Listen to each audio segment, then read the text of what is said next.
But after 3 months, I was partnered and I was making more streaming than I did as a scientist, believe it or not. You know what? Let's just say the moment I got the winning shot in MCC1, I think that was a very, very good moment, right? Streaming. Hello, everyone. Welcome to InsideMC.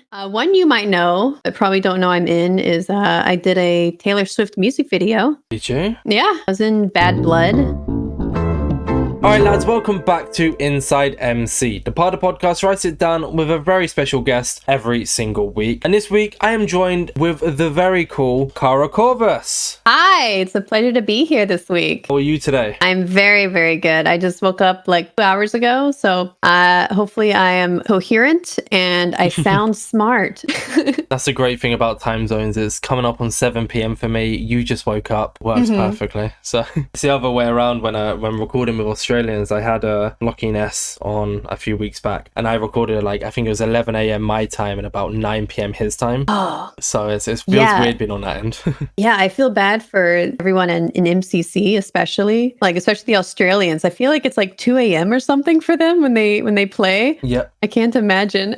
I mean, if you're dedicated to the calls, though, right? You're dedicated. So you are coming to the podcast today. Look at that. Very true. Did I say your name right, by the way? KaraCorvus. I have said that correctly. Yeah? You did. Yeah. So British people actually say it correctly more often than not, I think, because you don't really say Kara very much, right? No, never. As far as I'm aware, I've never it's said always it. like Kara. Yeah. I'm guessing a lot of Americans call you Kara then. Oh, yes. More. Yeah. It's like 80%. They call me Kara. Do you ever just kind of like run with it? Or is it kind of an always you correcting people?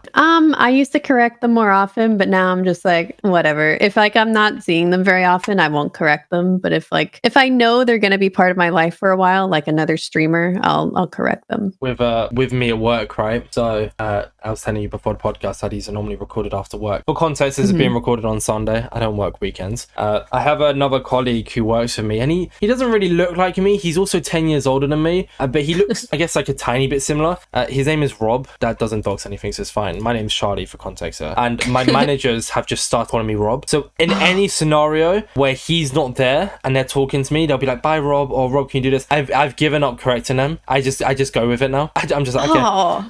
Okay, that's like different though. That's like a completely different person. yeah, I know, but just the other day, for instance, right, I was on the closing shift and the manager was like, oh, see you later, Rob. I was like, bye, and then the other manager was like, bye, Rob. And I was like, oh no, bye, Charlie. And, and then turned around and said, why? And I was like, I've given up correcting now. I've just got to the point where you can call me that, and I'll just run with it. So. Oh, that's funny.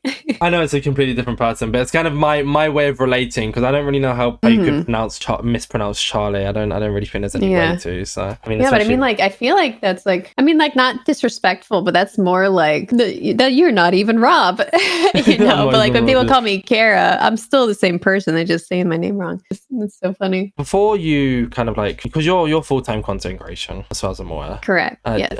Can I ask if you worked for being full-time? I did. I was a microbiologist before I was a streamer. Right? Yeah. I was, yeah. I thought you only studied it. I didn't know you actually took it up as a job. I did. I worked at a pharmaceutical company.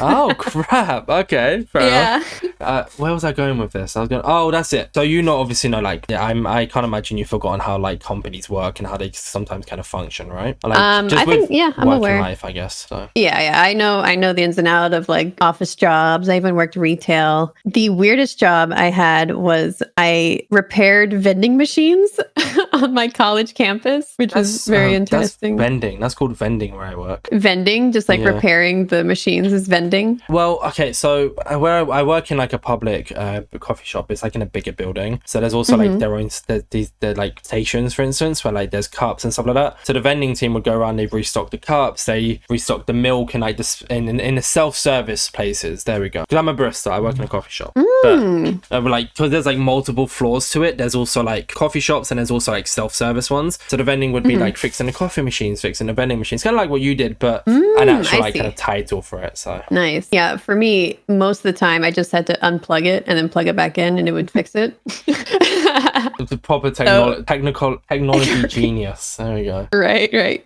Yeah, so if anyone listening, if your vending machine stops working, just unplug it and plug it back in and it'll probably work again. That's how I think that works for everything with PCs, with laptops. I mean, if you're having problems, just turn it off, turn it back on, and you're sorted. Look at that. Yeah. What I was leading into though is so it's even better actually, since you've had a job in hospitality, you'd be able to relate to this definitely. It's like when kind of companies turn around and go, "Oh, we're a family." Oh, I think that's what my manager wants. I'm still on the Rob topic here, by the way. It's just taking me ages to get to the point. It's like they turn around and it's like, "Oh, you know, like it's when bearing in mind, I think my colleague is older than my manager, and she's like, "Oh, you know, it's when your parents, you know, love their children equally, they get their names mixed up, and that's like with you and Rob." And I'm just thinking, come on. What an excuse. I know.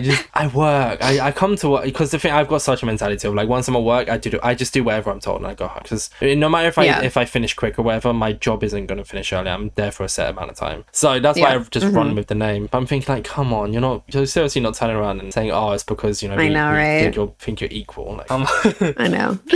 I know. It's that BS that you get fed at like all corporate jobs.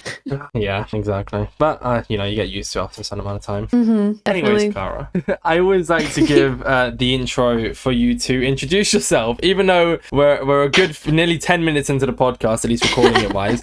I always like to give the intro for you to talk about who you are. Who are you? What do you do? A fun fact, if you must, just so before we get into talking about like me asking the questions, the viewer can kind of get an idea of who you are. Sure.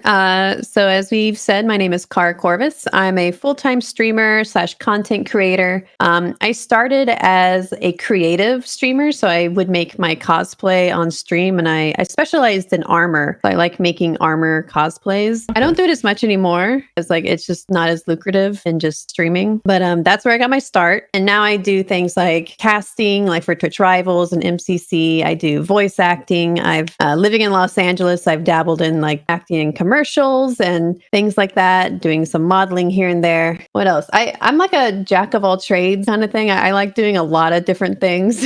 I think it's the ADHD, you know, like you get a bunch of different hobbies and then you drop them and then pick them back up like years later. Yeah, I get that. See, so yeah, it's me. I as far as I'm aware, I don't have ADHD, but with that, I take on so many different things that some people have questioned if I do, like genuinely, like that, because my colleagues, they don't know about the podcast. They know that I do work with a podcast, but they don't know what the podcast name is. As far as they're aware, I edit for it. They don't even know I own it. I just don't really mix the two. But people are like, "Oh, why are you always so tired?" or "Why are you always so active?" I'm like, because I just do loads of things. So people have genuinely questioned it before, just because of how much I take on and how much I do. But it's because I enjoy it, you know. And it seems the same with you as well. Like, very passionate about what you do. And to put it down to like a borderline sentence here, is you're very passionate about content creation. I know what you mentioned is a lot more than that, but to put it as like a basic kind of sentence there, if that makes sense. Oh yeah, absolutely. Yeah, for me, if I was not having fun, I would do something else. Absolutely. Like anything I learned to do is only because I'm like, ooh, that looks fun. I want to do that. You know, that's my only motivation for these things. And the fact that it like pays well enough that I can subsist on this alone is just a bonus for me. Kind of a win-win, right? It's like a paid hobby. Exactly, yeah. So I'm hoping the podcast can be one day, because as contrary to popular belief, I do not like my job. It's all right, yeah. But I'd much rather be doing content creation and like kind of what you do full time. Understandable. How long have you been doing it for then, like this full time? Let's see. I started in February 2016, so I guess I just reached 8 years. Oh, and is that full time, or just started content creation in general? Content creation in general, although I started full time just a few months after I started doing it. I got insanely lucky. This is not like something you should do ever. I just got really lucky. When I started, like the creative section had just been created on Twitch, and there was no like IRL or just chatting or anything like that. So creative was kind of like the only non-gaming that they had on Twitch. And I would just sit on my floor and just make cosplays. And I guess people really really resonated with that when they weren't into playing games. So I grew quite quickly. But after 3 months, I was partnered and I was making more streaming than I did as a scientist, believe it or not. And like I was already looking for an out for my scientist job. So I was like, all right, I'm out of here. Bye.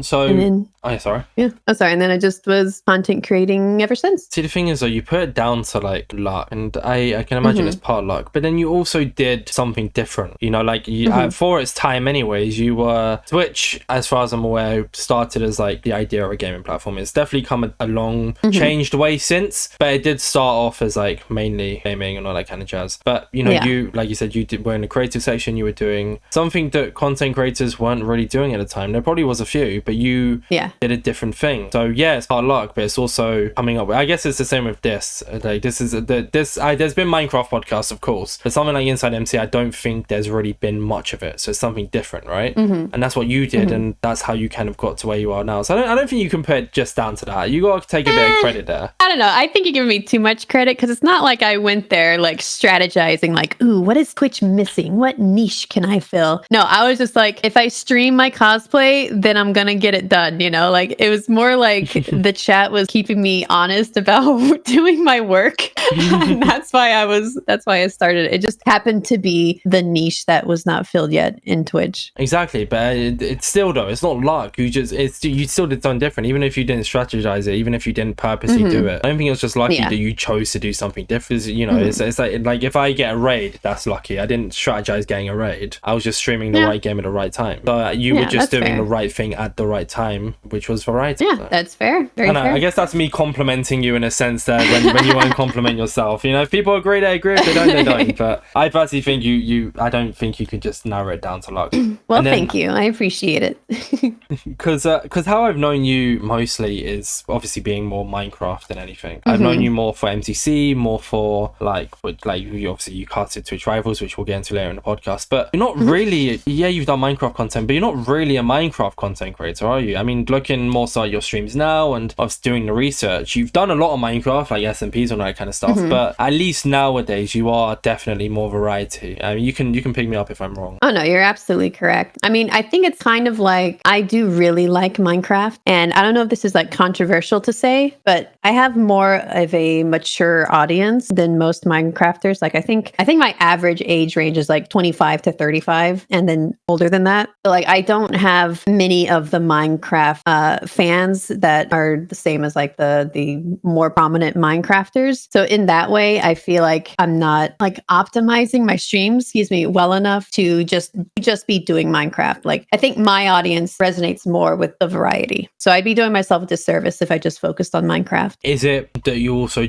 enjoy variety as well? Like what do you enjoy more if you could just choose one path to go down? Would you, and it wouldn't affect viewer count or anything, would you carry on doing variety or would you kind of do more Minecraft? I think variety is the spice of life, definitely. I don't think I'd be able to do one game for my entire career at all. And then I've also seen like just observations, like the more Minecraft focused streamers, when they get burnt out of Minecraft and they try to play something else, their viewership just drops so low, like fractions of what it is with Minecraft, because I feel like Minecraft viewers are there for Minecraft, whereas like for variety streamers, the viewers are there for the streamer. You know what I mean? Yeah, I think the most recent blog wars, I mean, you played in blog wars yesterday. I mean, partly because I wanted to, but also partly because you were coming on the podcast today. I watched your POV. I had a few POVs up and I was switching between them because there was a lot of people actually watching in there. But you know, that kind of showed yesterday with like the variety streamers. I mean, we had, if you don't mind me saying other names here, we had like Joe, like averaging 2 to 3k viewers. Handsome Fella was on 1k viewers. Like just like just to name the ones that I can't remember here off my head. Obviously, there's a lot more. But you know, we saw a bunch of creators who don't normally do Minecraft content averaging a crap ton of viewers while playing Minecraft. But then when we see Minecraft people playing on Twitch Rivals that isn't about Minecraft, their viewership plummets, like you said. So it's definitely an interesting concept. It is a bit weird, really, when you think about it. Yeah, and while it's nice to have that really high viewership with Minecraft, like you can't maintain it, like even like mentally for your own mental health, it's hard to just maintain just Minecraft like 24/7. Yeah, exactly. I mean, that's what I kind of just stream wherever I want now. I don't really do Minecraft. I mean, I barely even stream, to be fair. But it's even like with the podcast here. I mean, you know, InsideMC is starting to kind of branch out a little bit. It's still mainly Minecraft based, but I'm trying to, get a lot more content creators who aren't just Minecraft. And I guess you technically fall under that category because we are going to be talking about Minecraft a bit, but we are going to be talking about a lot more than just that. Because as we've just mentioned there, you're more variety than you are Minecraft. If I could say any more in one sentence there. Yeah. So kind of dwelling back into the past here. You mentioned how you were a biologist. Did you say marine biologist or did you just say biologist? I don't know why I have marine in my head. A microbiologist. But that's fine. Yeah, there we go. Okay. You're a microbiologist and you moved over to content creation because it just turned out it was doing a lot better for you. How come you chose to take up science first place? Even as a young kid, I was like obsessed with science and like nature and animals, and like the main channels I watched as a kid were like Animal Planet and Discovery Channel. I don't know if y'all have those in Britain. Yeah, we do. But those are like the only two channels I would ever watch as a child. And then I think there was a little bit of like manipulation by my parents because they would get me like little chemistry sets as a child before I knew what they were. So they're kind of like, I hope she's interested in this, and it seemed to have worked because I actually went to school for engineering. And then when you've gotten to your third semester of taking programming, math, physics, and chemistry all in the same semester, you kind of like, I was like so burnt out and depressed. I was like, I can't do this anymore. I'm just going to switch to biology because that's just what I liked in general. And it ended up working out a lot better for me, like mentally. So after college, I got my degree in evolutionary biology, and then I got a job at a pharmaceutical company as a microbiologist, where I don't want to get too into the weeds here, but we were working on a drug that prevents cavities. Okay. Yeah, it was really cool. I loved the science. I loved the research. It was, as it usually is, it was the people that really ruined the job for me. Yeah. I did not really like some of my coworkers. I did not like some of my bosses. And then when I had an opportunity to leave, I was very happy to leave, even though I will always miss science, and science will always be like my very happy place in my heart. Do you ever still kind of just like do it for the fun of it? Have you ever done a variety stream where you have like a science set doing something crazy, or do you ever still kind of dwell into it? Or not really, because most of the science you can do at home is like very rudimentary. Like the things we were working on in the laboratory, they cost like millions of dollars just for the supplies and the equipment to do like real research. It's not really accessible from like a streamer point of view unless I have access to a laboratory myself, which like maybe I could own up some of my old coworkers, but 8 years ago, I don't know, it might be too late. But I do talk about science all the time. Whenever I get a chance or someone asks me, I'm like, oh yeah, here we go. I'm ready. But otherwise, I more just like discuss science and whatever I've learned recently instead of doing it. Yeah. What is one of the coolest memories you have then as your time as like a full-on scientist? Might have to think about this one for a sec. Ooh, okay, I've got one. So before I worked as a microbiologist, you have to like work in laboratories in your university. So I worked in this one biophysics laboratory where we worked with rats. What we'd have to do is we would train these rats to grab these chocolate pellets by reaching through like a little slit in their enclosure. And once they got perfect at doing this, it's going to sound awful, but I promise you this is like for research. Once they got perfect at doing this, we would paralyze their arm. And then we would perform surgery on their spinal cord and attach electrodes to different points on their spinal cord, and then attach this like node on their head, like glued to their skull. It sounds barbaric, but I promise it has a good purpose. Okay. And then we would, as they would run around in their enclosure and perform tasks with that paralyzed arm, they would get some stimulation from this machine that would start to regrow their paralyzed spinal cord injuries. So eventually they would regain control of their arm that was paralyzed. So we were basically curing paralysis in this laboratory, which I thought was the coolest thing ever. And these rats were spoiled like crazy. They had so many toys. They would get treats. science. Like anyone who is like, oh, science is so terrible for animals. Like there are so many like ethical constraints put in place to make sure all these animals had like the best lives possible. And I just loved interacting with the rats because it's like, oh, you're getting so much better. You're healing from your paralysis. This is so cool. So I think that was one of the best research I've ever done. I think a lot of people are kind of like blind or ignorant to the fact that, yeah, it might sound like it's a sad thing that's happened, but then there's a lot of things that have happened in history, that a lot of cures and a lot of like medicine that has come from these tests. And as much as it might suck,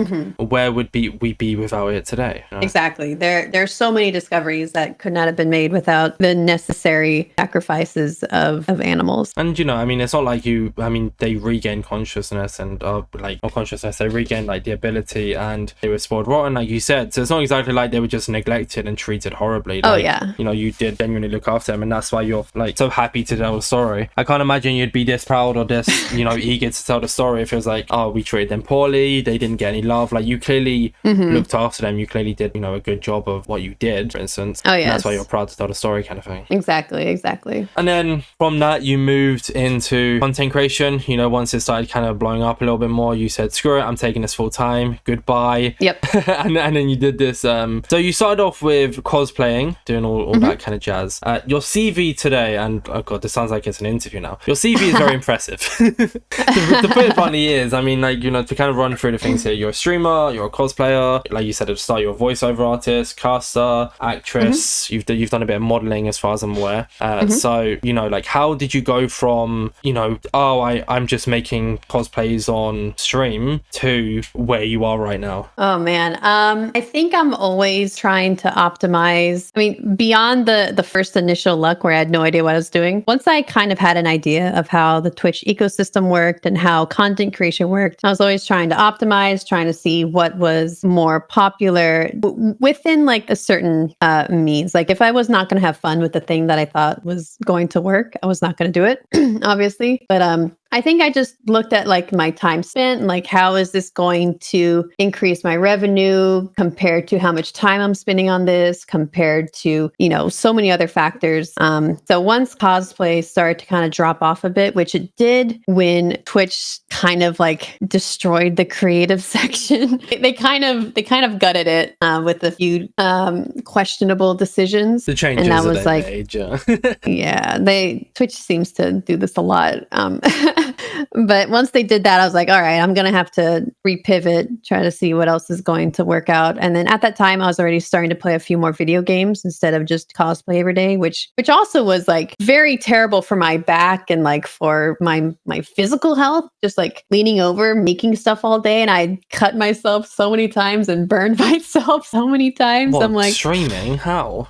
Like so when you make armor, you have to use like very sharp, like X-Acto knives and box cutters, and you use heat guns and hot glue. And I thought you said about like gaming. Sorry, I mixed up the sentences there. My bad. Oh yeah, sorry. While making cosplay, I was hurting myself so much and just having such a terrible time. And it would take like 200 hours to make a cosplay, and then you wear it a couple times, and I'm like, is this worth it? I don't know. Gaming is a lot easier and probably more cost-effective, time-effective. So once I kind of optimized that, I kind of just went with the trends, and then I found streamers who had similar interests to me, who played similar games, and then now I have this whole community of streamers and viewers that like the same games I like, and it's been a great time so far. And I see that one of your kind of more lab-based ones would be Among Us. You're always playing Among Us with a bunch of creators. That sounds fun. Oh yeah, I love more of the cerebral games where I get to challenge myself or like solve puzzles and problems. I really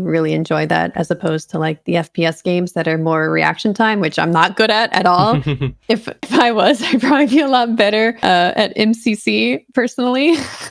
But I mean, not being one of the best players kind of gets you a more variety of teams. I feel like when you're a really good player, I kind of feel like you get limited to who you can team with. I see it myself in Minecraft tournaments, and I think you've probably seen it as well. It's kind of harder to balance you or put you with a team. But when you're like a lower tier player, at least then you can kind of be like, oh, it's easier to get put with this person if I request this person, kind of thing. That is true. Yeah, I'd say that is extremely true. I've probably teamed with more different players than probably anyone else in MCC. I'm sure someone who has run the numbers could tell me otherwise. Oh my God. Anytime I am talking about MCC and I'm like, oh, what MCC was it that I played with this person? There's always someone in chat who'll be like, oh, that was MCC 18 on the blue bat. And I'm like, how do you just know this? What?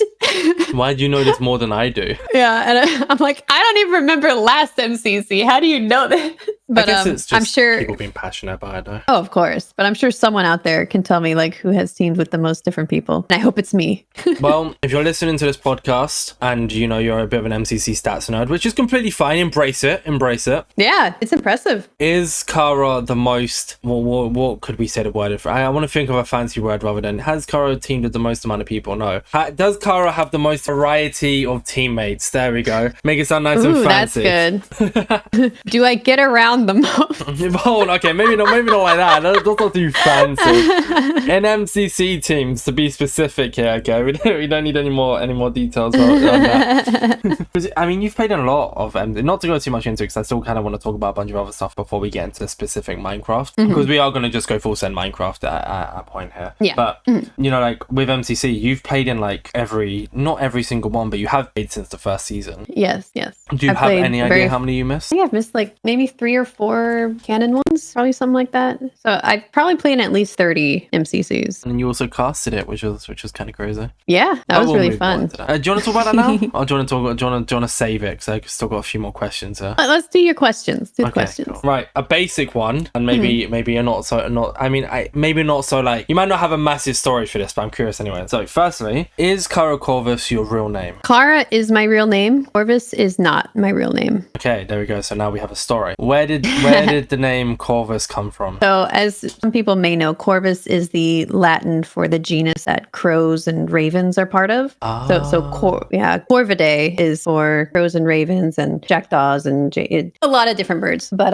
so that is why I chose it, because I really, really like crows. And the reason for this is they are probably one of the most intelligent animals that exist. I mean, barring like apes and dolphins, I think crows are also very, very much up there, because they're one of the only non-mammals that have created tools, like novel tools. Did you know that's like a very, very unique thing in the animal kingdom, is to create tools? What do you mean? What do you mean create tools? So can you build on that a little bit? So like if you needed to reach something that was out of your reach, like in a small place, you would maybe go get a stick and like sweep it underneath and get the item out or something, or you'd create like a hook, you know? Like not many animals do that. I think apes can do that. They like can stick sticks into like termite mounds and get them out. There's some birds that use like a cactus needle to like stick into holes and get grubs. But crows, specifically New Caledonia crows, were one of the only animals observed to bend some wire to create a hook to grab. Yeah, so they'll bend a wire with their beak and their feet to create a hook, and then use the hook to grab like a nut that's like dangled in some water. Like they will do that.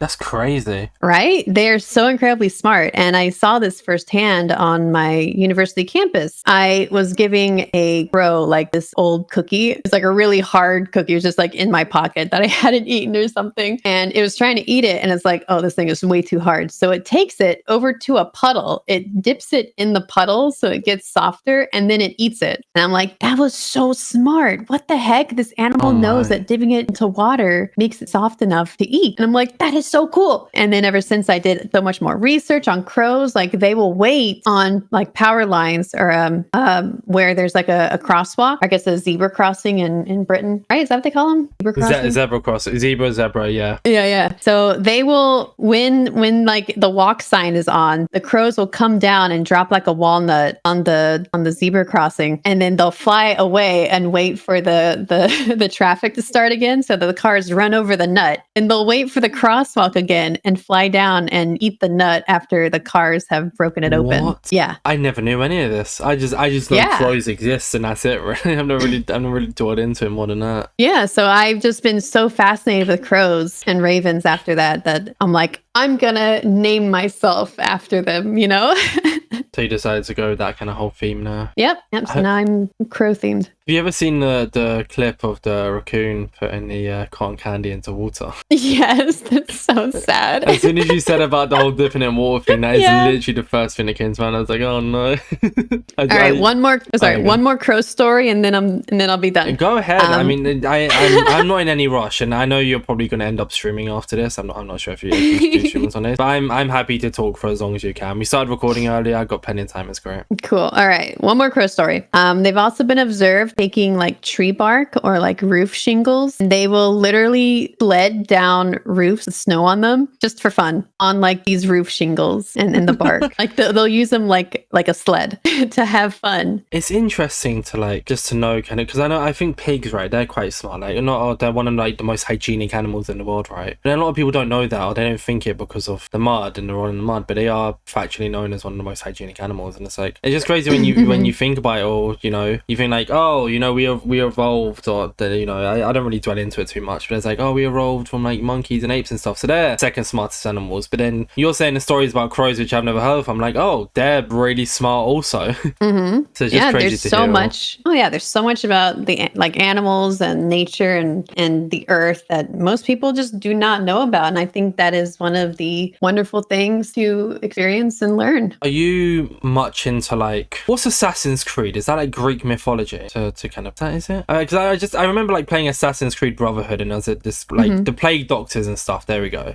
Are you very much into that by any chance or no? I do like the plague doctor aesthetic because of the crows or just in general. I just like the crows thing. It's also just like a very interesting time in history. Man, I could talk to no end on like all this interesting stuff, but like they would just put like sweet smelling perfumes and stuff in the beak because they thought that nice smelling things would prevent them from getting sick. It was a lot of backwards logic, but I thought just all of that is so very interesting. See, the thing is though, if somebody did do that and they didn't end up getting sick, were they technically right or were they just lucky? They were just very lucky. I mean, you never know though. I mean, they didn't get sick in the end of the day, so who knows? Maybe they would have if they didn't put the nice smelling things in their beak.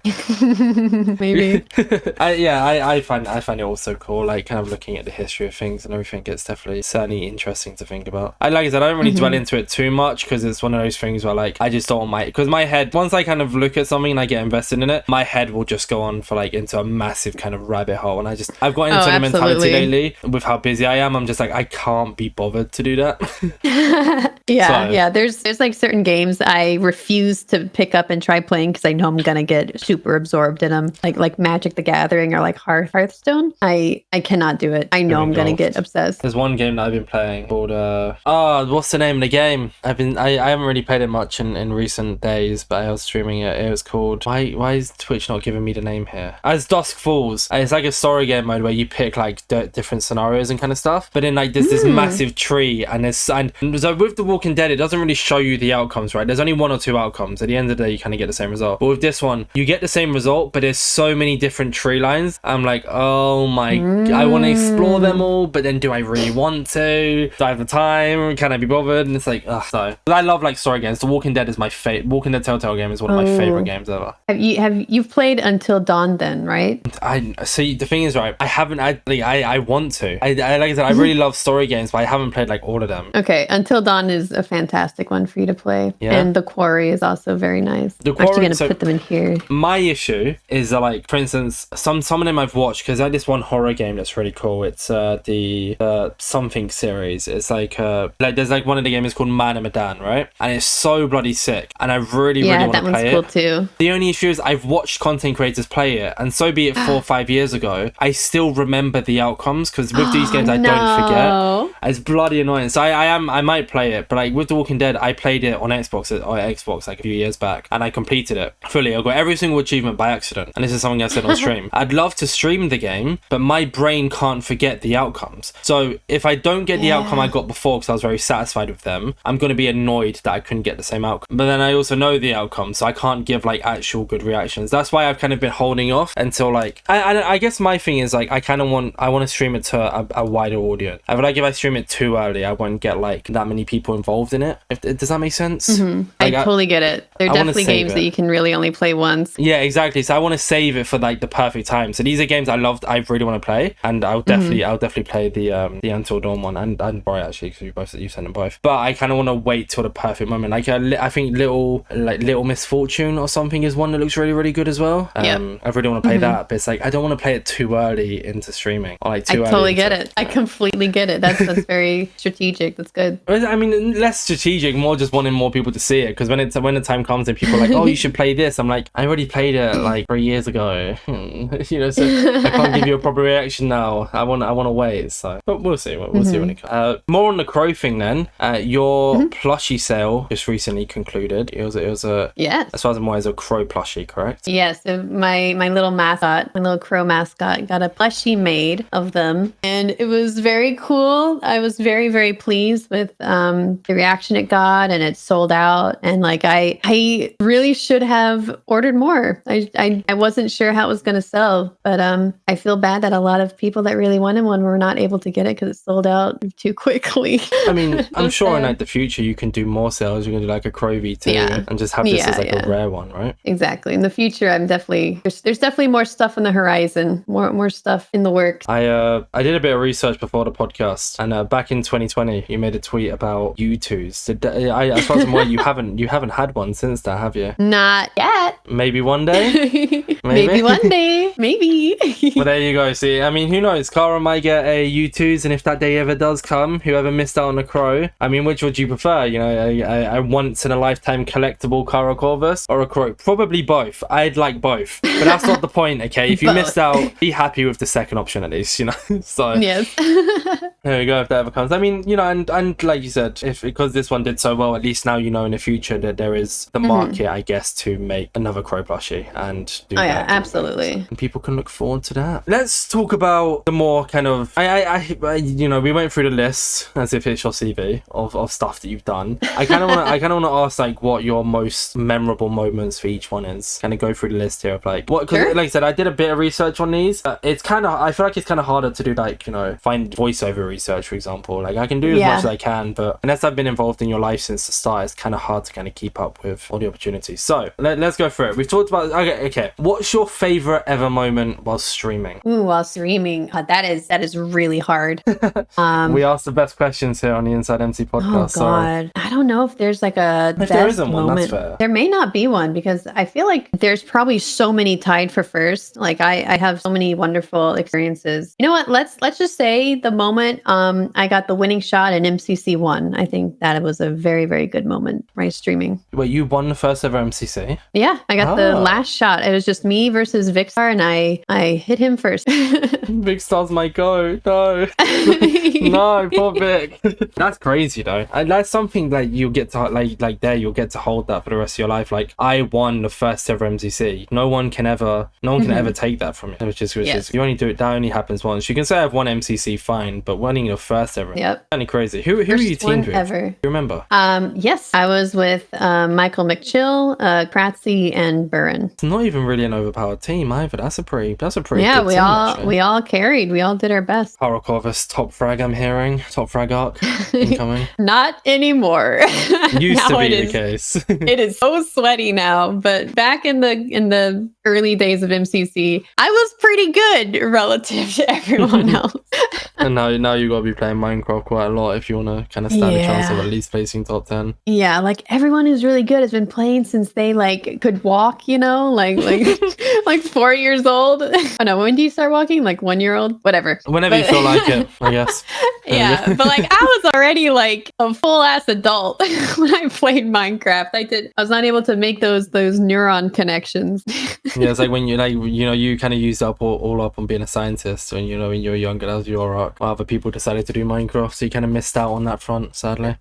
Yeah, because that's the thing. I streamed Minecraft earlier today for the first time in like weeks, and I was doing parkour, and I was just so bad. I was just so bad at it. I realized I was like, oh my god, it's like see, the thing is, I guess with Minecraft, it's not really one of those games where if you can kind of take a big break and still be good at it, you kind of do lose touch with it, which is kind of weird to think about, really. You can kind of lose.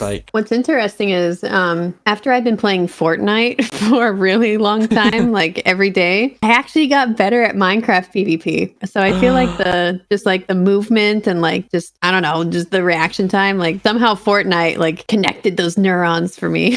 There we go. If you want to get any better at Minecraft, play Fortnite. Apparently that's the way Exactly. the way it works. Is it just for Kara? We don't know. It could genuinely be a fact. Yep. Maybe we'll have to investigate it. Put some try it to the test. Yep. What about cosplaying then? What's your favorite ever cosplay? Ooh, probably my Farah cosplay. Because that one took like, yeah, let me grab a pic. But I've seen some of your more recent ones. I see. The thing is, I think cosplay is really, really cool. I go to all the conventions like Comic-Con. I went to MegaCon earlier this year, and it's so cool to look at. The only issue is I'm very bad with names, so I'll know it once I see like the picture of it. But when you say the name out loud to me, I'm just like, I don't know what that is. Which is the issue. Get it. Here we go. Here's this pic. Oh my god, that's sick. What the heck? I made all of it. Yeah, I make as the cosplay that's armor. So cool. When was this? Oh, this was years ago. I feel like oh my. 6-7 years ago. You should tweet that out now. You should retweet it, being like, just a reminder that this. Just tweet it right now, just saying a reminder that this cosplay exists. That's so sick. What the heck? And so what stands out to you then? Why is it your favorite? I mean, just look at it. No, I mean, yeah, that's enough for me. Well, this is like the first time I had used these materials before, and I was just like, wow, I'm actually like kind of good at this, you know. I was just like, this is very easy to use. Like I kind of made it work and it looks really good. How did I do this? It is a pain to get on though. Like I need 2 people to help me put it all on. But it just I feel like so cool and like so powerful in it, even though I can't really move well, you know? And then like when you're at a convention, everyone walks up and they're like, oh my God, cool cosplayer. Or they're like, oh my God, can I take a picture? You're just like, yeah, I made this, you know? Yeah. Where did you wear that to then? Oh, I got so much use out of this. I wore it to BlizzCon and Comic-Con and Anime Expo. I actually got paid to wear this at BlizzCon, which is really cool. So what happens to like cosplays like these then? Like that one, what happens to it once you stop using it? It is currently in my laundry room. Oh, so you keep it?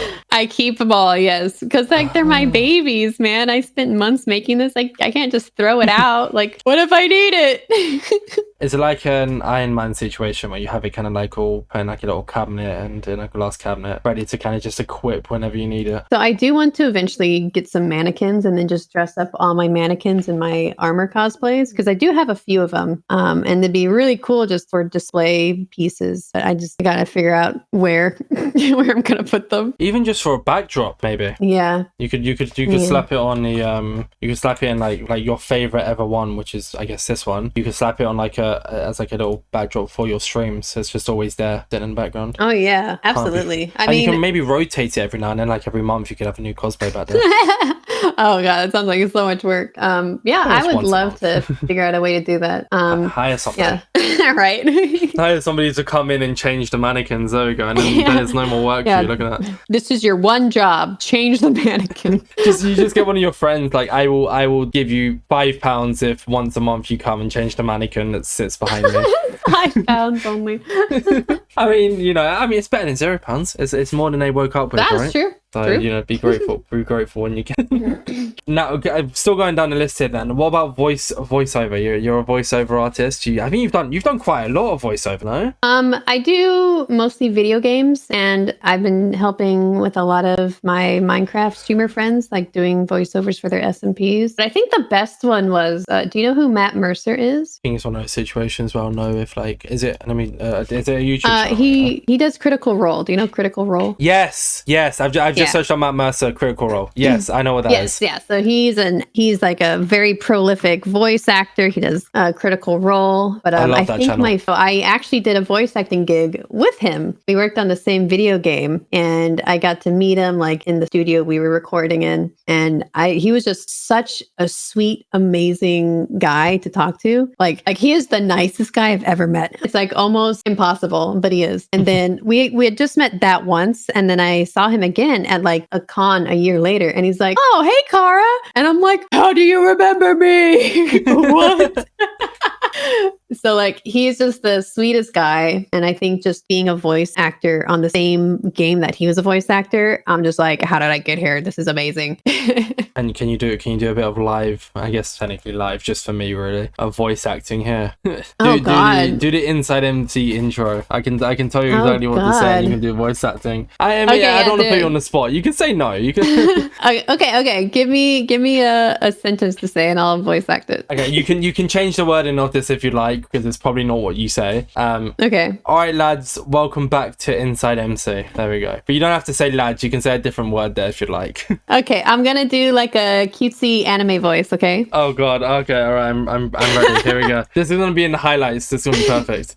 All right. Hi everyone. Welcome to what was it? Inside MC. Hello everyone. Welcome to Inside MC. Oh my God. It sounded nothing like you. Good. What other versions have you got? That sounds like actually really quickly, sorry, before you do. That sounded like what game is it? Borderlands? Maybe no, I don't think it's Borderlands. Is it Borderlands? There's like a voice actor where you do something and they talk like that. They'll be like, yeah, you sound I don't think it's Borderlands. You sound like a game character. You sound like a game character. It's like Sony game characters. It's a very typical like cutesy voice for characters. Yeah, but you nailed it like perfectly. When they get you to do like a task or like a quest, they'd be like, oh, like next now you need to put the okay. Can I get you to say another thing in that voice? Yes, of course. Sorry, this is fun. To say something along the lines of like, to craft a pickaxe, you'll need 2 sticks and 3 cobblestone. Okay. Remember, to craft a pickaxe, you'll need 2 sticks and 3 cobblestone. So sick. It sounds like Minecraft Legends. It sounds like Minecraft Legends. Oh, does it? I don't know if the voice is like that, but it's just giving me Minecraft Legends vibes. There we go. That's so cool. Oh my God. What other ones can you do?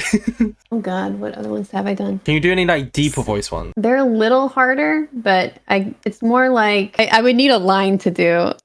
Right. Do we go with the intro again?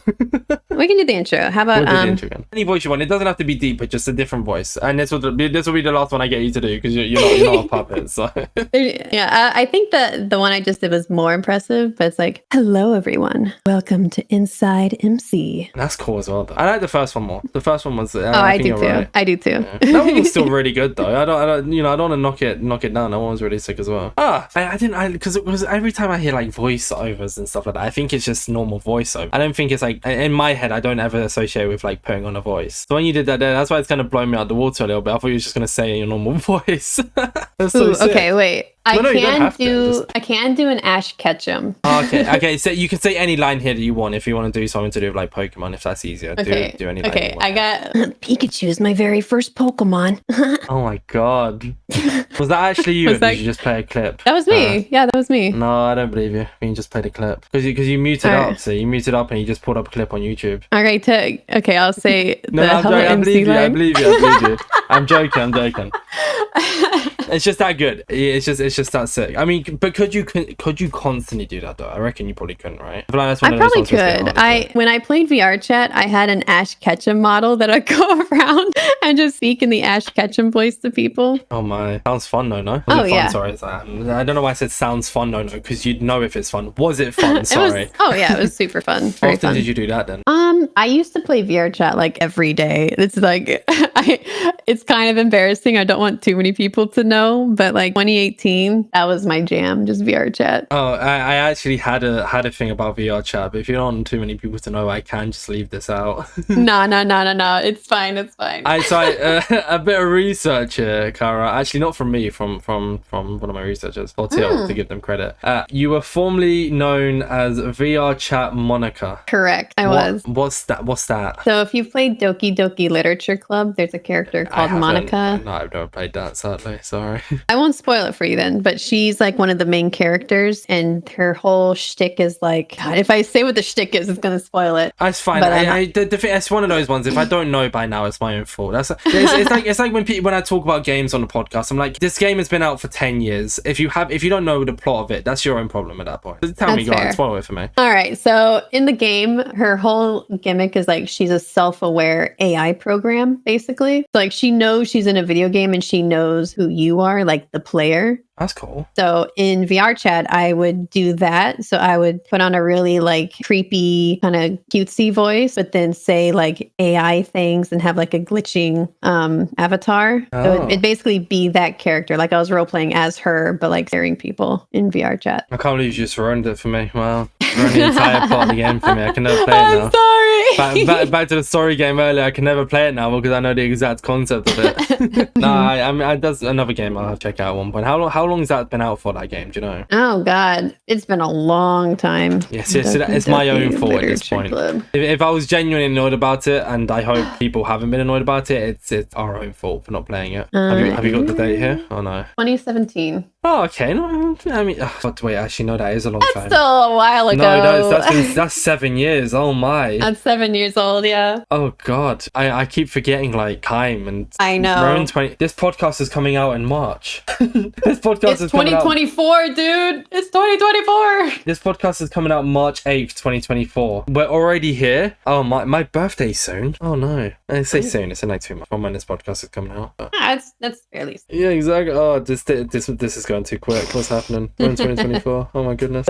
That's cool. I mean, so other than that, like what other like kind of voiceovers have, like, what you said games? What games have you voiceovered for? A lot of what's the company? Nexus? Nexon. A lot of Nexon games. Okay. Like because once you get cast for like one game for a company, they just keep bringing you back on. Like you don't have to re-audition basically. Okay. Because like your work was basically your audition. If they liked it, they're like, all right, let's bring her on. So I did a lot of Nexon games, like Ion Online or something like that. Ion? I don't remember. It was a little bit ago. Similarity though, that really. That's why they bring you back, is because they're comfortable, because they've had you once. They know that you're not going to screw them over. They know you know what you're doing. So at that point, it's just something. Yeah, similarity. Exactly. So it was like Ion Online, Blade and Soul. There was a game called MXM. It was kind of like a MOBA game. MOBA or mobile? MOBA. On mobile. Like League of Legends. Yeah. So I thought I heard you right.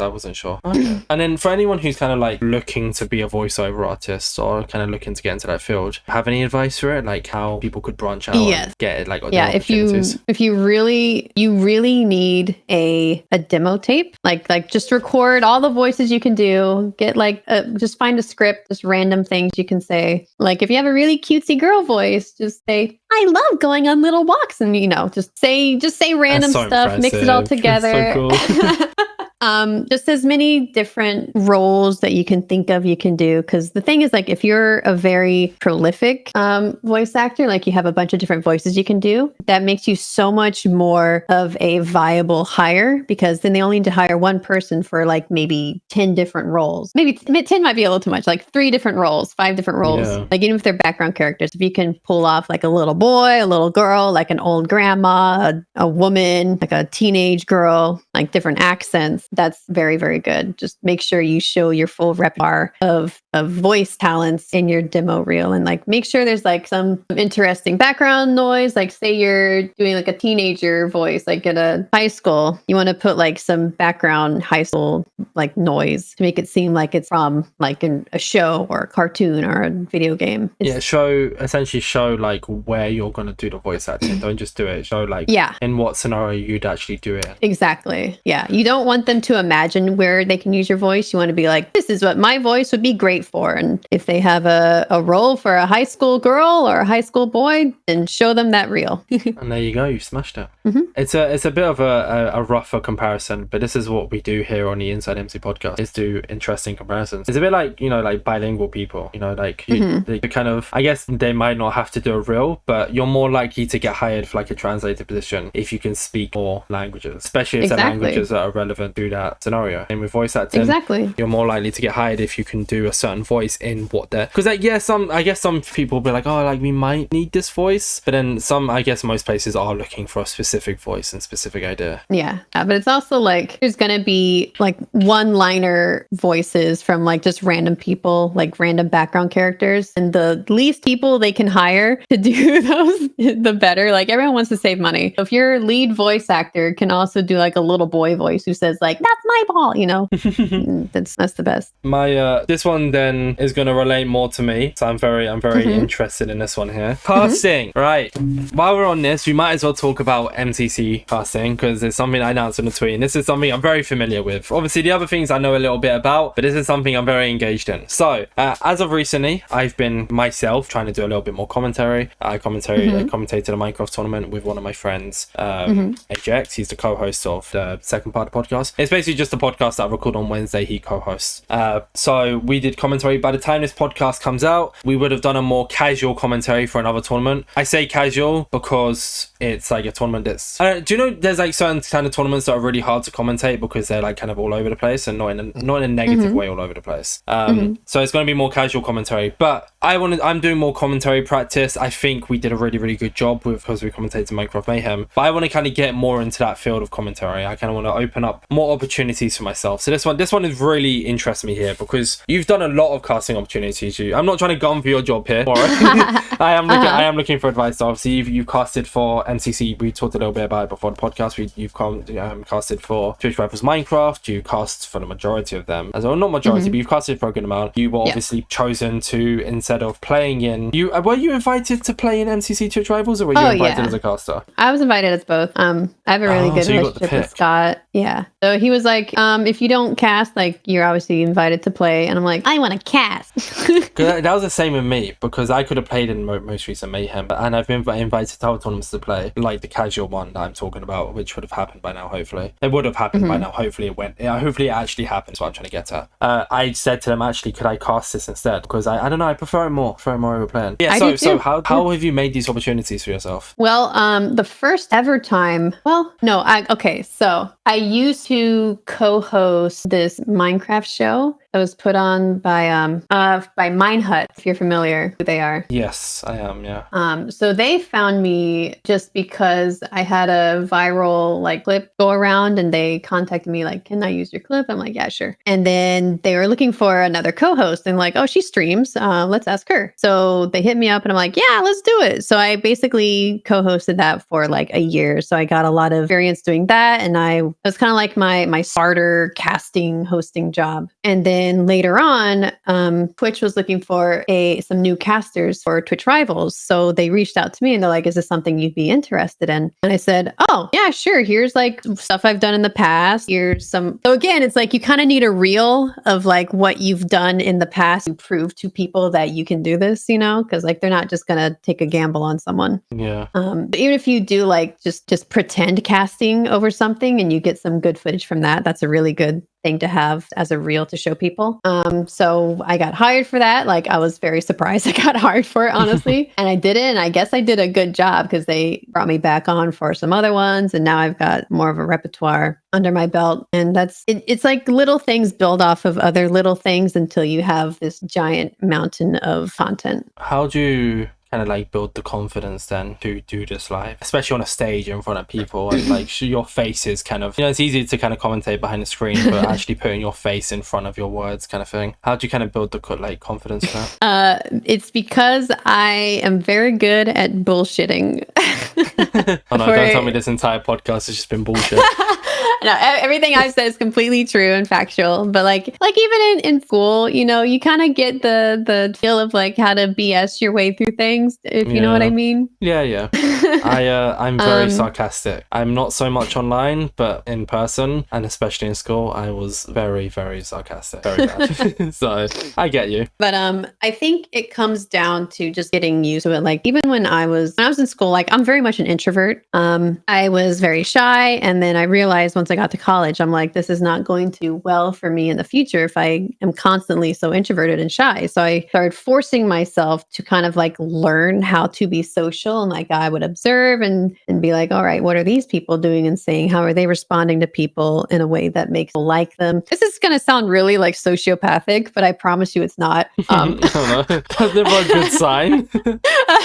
But it's like, what can I do to make people, how can I talk and perform to fit into this society where people need to be social? And so you kind of just build up those social skills and the talking skills, and you kind of start relying on certain things you can say that will just sound right to people socially. Yeah. like, you know what I mean? Like talking well is like a craft, it's a skill. Being charismatic, that's a skill that you kind of have to work towards. Like, sure, some people can be naturally charismatic, but I think for most people, like they take like debate class, they take like performance classes, speech classes, so that they know how to perform that charisma correctly. And I think that also ties into casting and hosting, because you kind of need to know how to talk and how to talk to people and with people and about things. So just building up those skills. Where was I going with this? I think you were just kind of telling the whole story, really. I remember you calling yourself a sociopath. Okay, let's forget about that part. Like, how you became.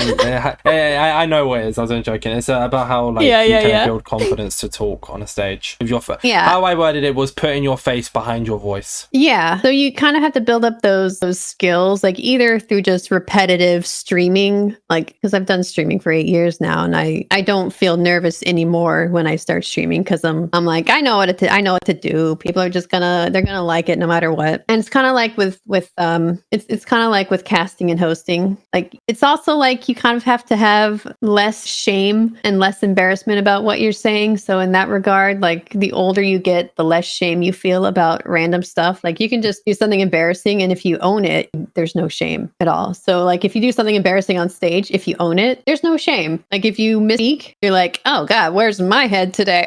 You just have to you have to own every mistake you do. You have to just do what you need to do, basically. This isn't me looking for a compliment here. And I can take it if there's anything negative. I am just genuinely looking for advice. How would you kind of see the podcast right now, if I've been talking, what I've been doing, in regards to what you've just said there as advice? How, like, is there any negatives, any positives? I'm happy to hear it. I think you've done very well. I think you're very good at filling space when necessary. You're good at keeping things on topic and on track. Yeah, there's not really any awkward like points in this. I think you've done very well. I'll take that. I'll take the compliments very, very much. Yeah. So I guess like with this as well, could this reflect into good commentary, do you reckon? Like if I'm able to do this, I mean, this is the specific number here. This is going to be the 88th uploaded podcast, which is kind of crazy to think about. We're nearly at 100. Do you reckon this could reflect into good commentary? I mean, I think I did. Obviously you haven't seen it, and I'm not expecting you to review it now on the podcast. I think I did pretty good in the commentary that I did, and I also did it with someone who has experience in commentary.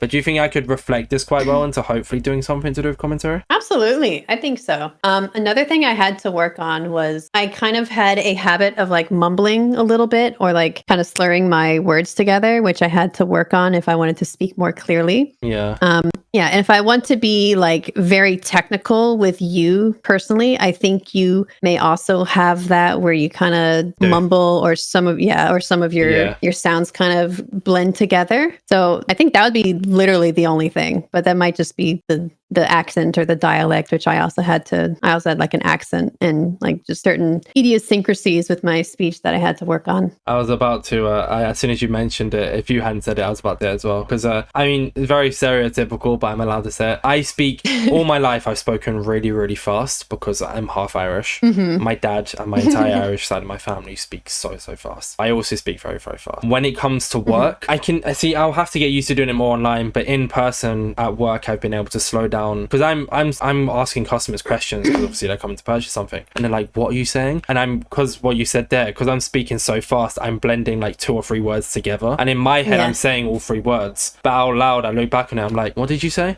I say it to myself like, what did I just say there? So yeah, you're right. Even like with the podcast, I mean, it's when I get excited, that's my issue. When I get very excited about a topic. Same. Me and too. I just talk so fast, and it's happening right now because I'm very passionate about talking and commentary, and I love it. I love it so much. The same thing with speedrunning. I don't speedrun, but I love watching speedrunning. When I talk about it, I talk very fast, very happily. And you're right. I think because with commentary, I'm going to get excited. So it's definitely something that you're right, I need to work on. But that will come over time. That's something I'm not going to hit straight away. Absolutely. So. Yeah. And I think normally it's not even something you would have to worry about. Like just for the sake of like the craft, you have to like perfect every little tiny thing. Yeah. You know. I mean, it's just growth, though, isn't it? It's about doing better. It's about improving. And I asked for it. Yeah. I'm not going to turn around and be like, no, screw you. I'm not working on that. I asked for your advice, and I'm going to ignore you. But yeah, and then, I mean, what was it like? I guess more so, we might as well talk about it now while we're still on the topic here, specifically MCC Twitch Rivals. That was such a cool opportunity. They've hinted at a next one. I'm hoping there's going to be in Europe. Nothing's been said about it, but if it is, that'd be cool. If not, then America. I'm hopefully going to San Diego. That would be super cool. What was that whole opportunity like? I mean, another compliment incoming. I like to do this on the podcast, and it's not just to pick you up. It is genuinely real. You and I said it to Corey because I had Corey on the podcast. You guys did an amazing job. So good. Everyone, the entire team, obviously, but I haven't had the opportunity to just DM someone and be like, you did so good that day. But I can talk to you because you're on the podcast here. You did a very, very good job. It was so entertaining to watch. I watched the Twitch Rivals POV. Depending for this, I watched the Twitch Rivals POV. So I was watching like you guys commentate and stuff, and the big props. But what was it like, the actual experience itself? Oh, it was amazing. And Curry was absolutely fantastic. He blew it out of the water. He had so much technical knowledge of the game that I do not have. So we were very good at complimenting each other, where I was more of the like I focused more on like the people. He focused more on the technical aspect, and we were such an amazing team, specifically because Curry, like, he had never done it before. Like, well, he never, like, I think done it on a stage on stage. Exactly. And so like we were all like a little nervous, and Curry the whole time was like, oh God, I hope I don't mess up. And I'm like, nah, dude, you're doing fantastic. Like, you're doing amazing. What do you mean? So like, you blew it out of the water. I was so proud of him, dude. Oh my God. I mean, it's also just about, like, you mentioned it earlier, you kind of touched on it, but to kind of put specifically here is like being able to revive what you're saying, in a sense of like, I edit the podcast up. I mentioned this to you before, and like I said, it's public knowledge that I edit the podcast up, but unless I have to edit it up, I won't. For instance, I had more Kel on the Opera Jets Twitter admin. That podcast would have came out last week from when this one's coming out. It would have been the midweek MC, and it's like during it I made like the biggest mistake of just, no, it wasn't more Chels, it was Milo. I was with Milo GSA, they co-founder of Global Speedrun Association, and I said that they'd never worked with Minecraft before, right? And they have many times they've worked with Minecraft. And instead of being like, oh, pause, let me cut that out, I just ran with it and I saved it. And I guess that's my way of practicing for if it was a live scenario. If this was a live podcast, I can turn around and save it still, rather than just be like, oh no, let's pause, let's pretend that never happened. Because in a live scenario, you're not going to be able to do that. You have to kind of embrace it, and it's going to happen. You know, I'm sure you've probably had a slip up at once, not where you said something bad, where like you've stumbled over words or something. It's going to happen. Oh yeah, and everyone knows that it happens. Like, no one's gonna like really nail you for it or anything like that, because everyone knows like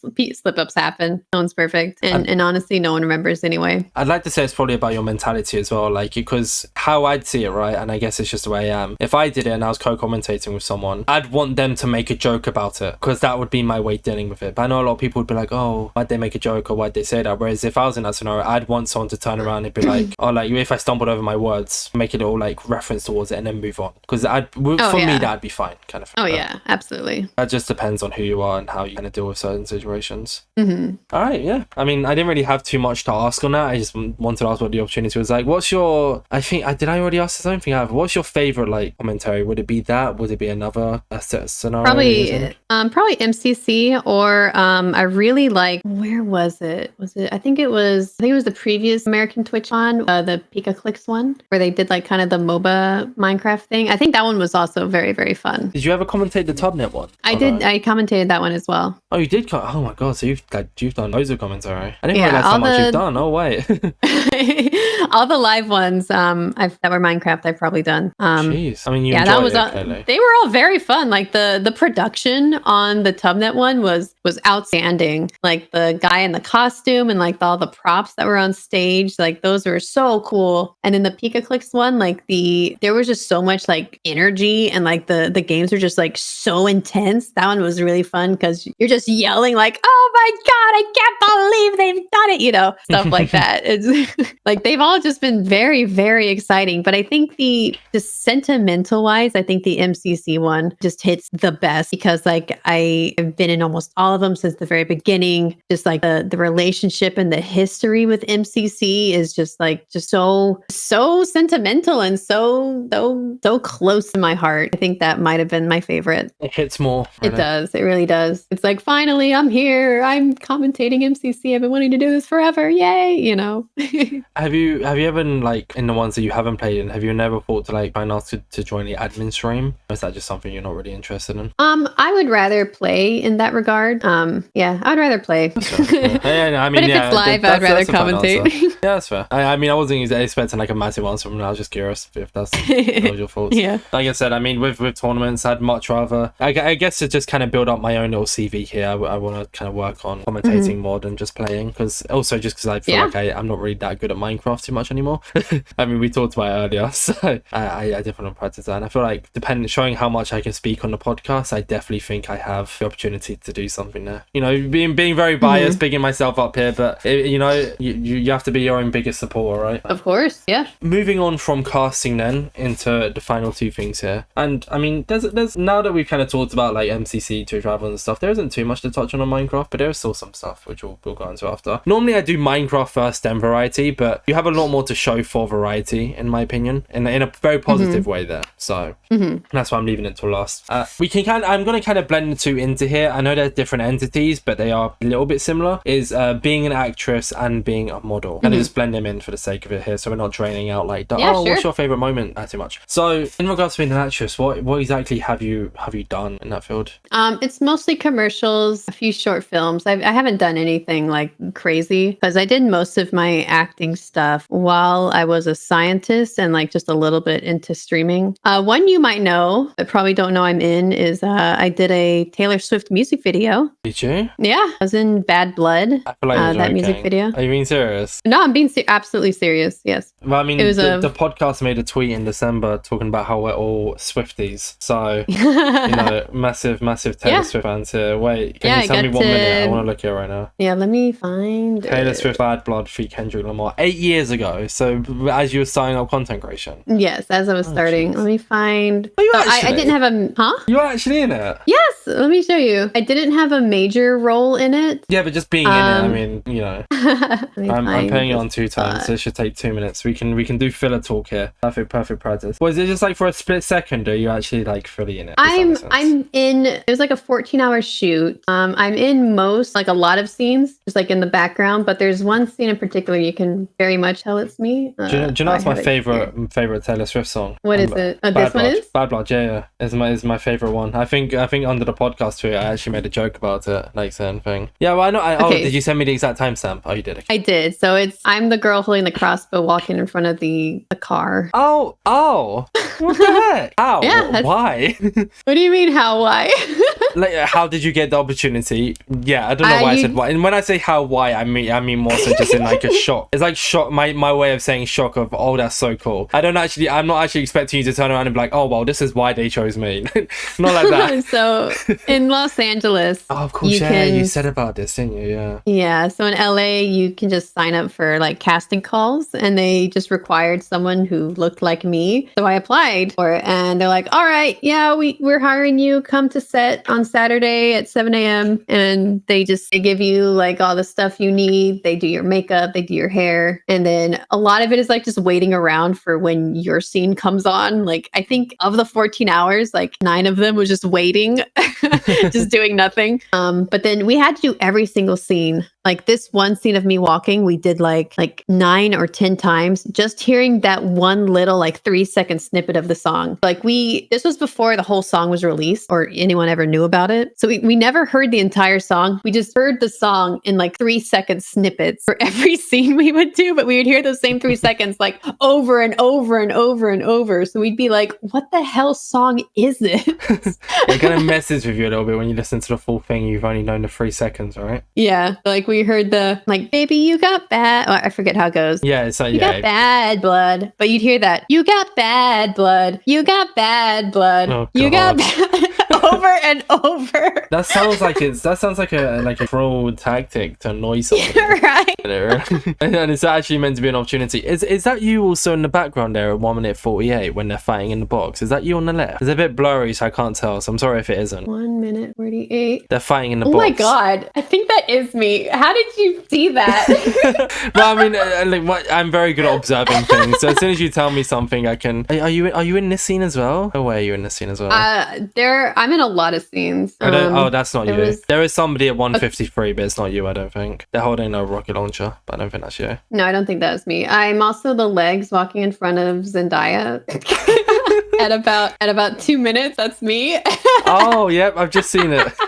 Is it actually? Yeah. How do you remember that? How do you remember that you were just legs?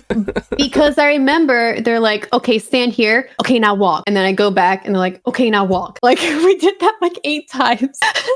Are you in the boxing scene by any chance? No, I'm not in the boxing scene. So you're only in that one scene. That's yeah, cool. This like very large warehouse. That's the only day I was there. Because I couldn't make it the other days. Oh, but if you could have, you would have been in more scenes. Yeah. I think this was recorded on Sunday, and then the boxing scene was recorded on Monday, so I had work that day. So I couldn't make it day. Still cool to say that you were in this though. Mm-hmm. Oh my god. What's fun is during lunch we like all sat together, like Zendaya and all the other girls, like they all sat together, everyone, all the producers and like sound people, like everyone's just talking together, like no one is like in cliques or anything. We're just talking to everybody. So I got to talk to like the director of this music video. I didn't even know it was a director, but like I was just talking to him about random stuff. I was talking to him about my job, like being a scientist and stuff, and he's like, that's really cool. And I think because he like because I talked to him, that's why I got to like walk in front of the car. He's like, I know you come here, walk in front of the car, you know.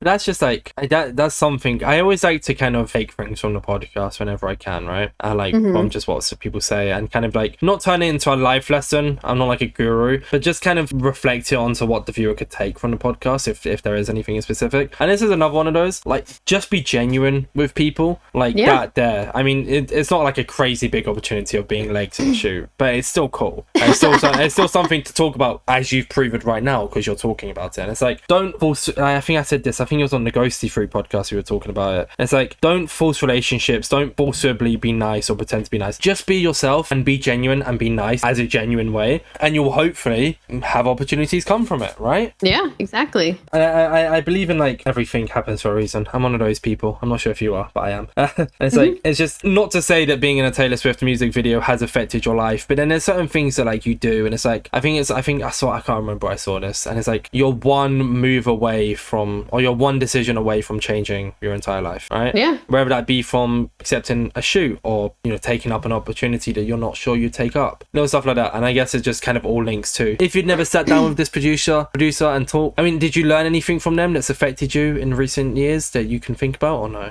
Not from them specifically, but like you were saying, like just taking the opportunities. I think that is the biggest thing if someone is hoping to grow. Like you can't just like expect things to happen. You kind of have to make them happen. So like that one networking event, that one party, you should just go. Like you have no idea what connections you can make, who you could meet, what opportunities you could create for yourself. So like you were saying, like you have to make your own opportunities. If you are just too scared to do anything, you're not just going to have an opportunity land in your lap, most likely. You have to seize the moment. You don't grow by saying no. I'm just thought of that off the top of my head. Famous quote by Insane Orbits. There we go.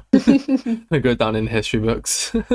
Yeah. And then so you've done a lot of stuff like that, like TV adverts and stuff. I guess that being the biggest one. And what about model? What about modeling? A lot of the modeling stuff was, so do you know what? You probably don't, but there's this thing called fit modeling. It's not like it's not like fitness modeling. It's like you go to is it when you model like clothes and stuff? Yeah, you go to like a clothing designer and they use you as like the model for the clothes. Like they will design the clothes. Yeah, I mean, like I've done that as well, but the biggest gig I had was just they put the clothes on you and they fit the clothes to your body, so you become like the standard for that size. You know, Oh, so if you have like good proportions, so like I modeled extra small because they didn't really have many extra small models, so they would use my body as like the basis of how the clothing should fit on people. I had that gig for like okay. a year. It was really nice, and then the other ones where you just take pictures, I did stuff for like Apple. God, I don't. It's been so long ago. I'd have to look at my resume.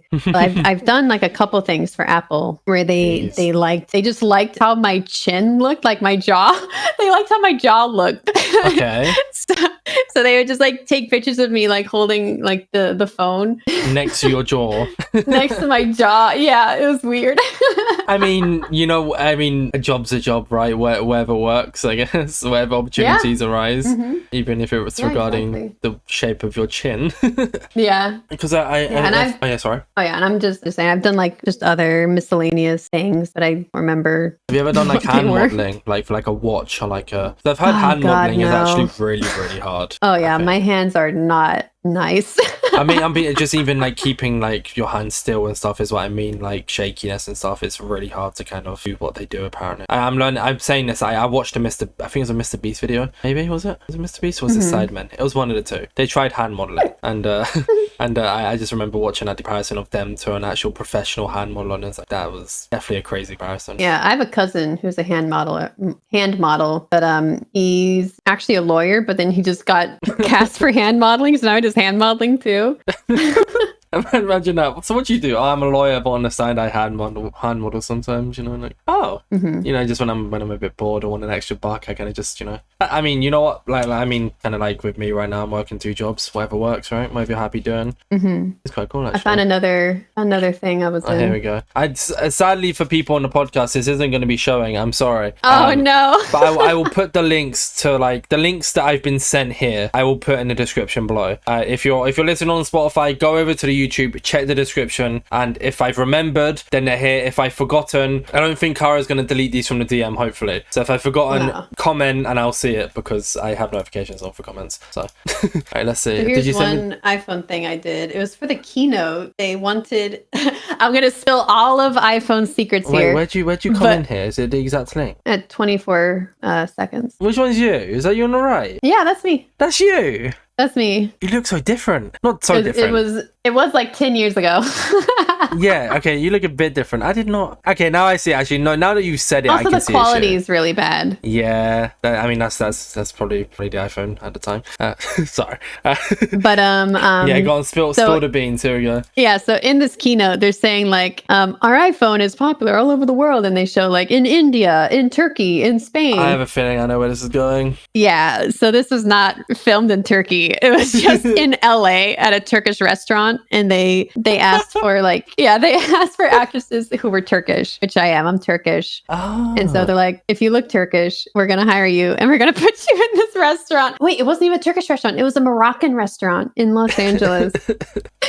Are you able to leak what specific restaurant it is, or would that be too I do not even remember the name. I don't remember. It was like in West Hollywood or something. Is it Moroccan restaurants in West Hollywood? There you go. If you want to go and sat where Kara sat 8 years ago, 10 years ago, whenever it was, you could. It depends on when you're listening to this podcast as well. To be fair, if you're listening to this in 3 years, it was quite a long time ago. So if you listen to it when it comes out, it's still a long time ago. Actually, to be fair. So. Yeah, Oh, geez, I so was you've had a lot of doing opportunities. I was doing most of the stuff before I started streaming. That's cool. I mean, how often do you do it now that you're streaming? Because I mean, I feel kind of bad as well because I'm actually taking you away from your stream today. Are you going to go stream after this podcast? Yeah, I'm gonna stream after this, but I'm it's no taking big you deal. away I from have streaming. nothing. No, I have nothing scheduled. You're all good. So, do you still do it much now, or is kind of streaming kind of full send?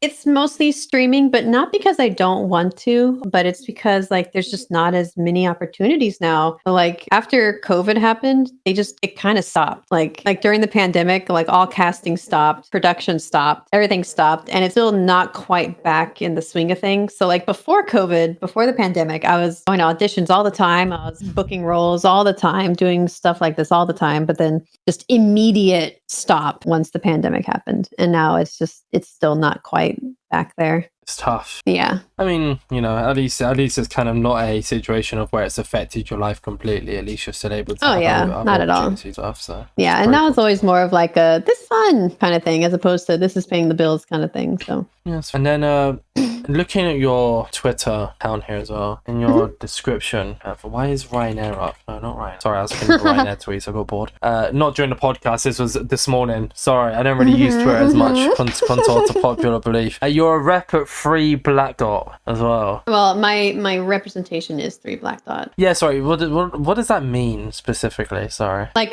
3 Black Dot is my agency. So like they'll get me sponsorships and stuff. So like my plushie I made through 3 Black Dot. So they handle all the manufacturing and stuff. So like not really like a manager, but like kind of like a peripheral assistance kind of company. Agency, would agency be the word there or no? Yeah, agency. Yeah. Okay. I didn't really have much to build on that. I don't really want to learn about what it is because, I mean, the podcast is, I mean, unless you want to share it, I just mean, sorry, not in a rude way. I just mean more so because this is a podcast about you. So unless you want to talk about it, then I just wanted to know what it was. But it's your choice. Yeah.